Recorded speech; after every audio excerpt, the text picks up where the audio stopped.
Ja, så skete det også for mig. For første gang nogensinde i min T3-karriere, at jeg blev kørt hjem med Falk. Det var ikke så svært at finde ud af, hvad der var galt.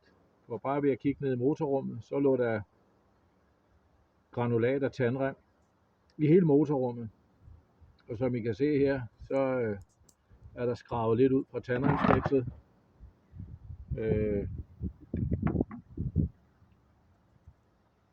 Som I kan se, alle mulige steder. Der er bare blevet flosset tandrem over det hele.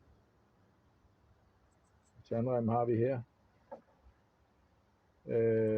Og så er spørgsmålet, hvad grunden er. Men jeg har en mistanke til noget med mellemakslen her. Fordi at der er noget galt.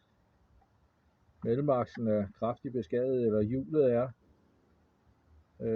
Så nu må vi se, om det er mig, der ikke har fået det skruet ordentligt på. Her for 5.000 km siden, da jeg lagde motoren i. Eller om der måske er en fejl på nogle komponenter. Men I hører nærmere.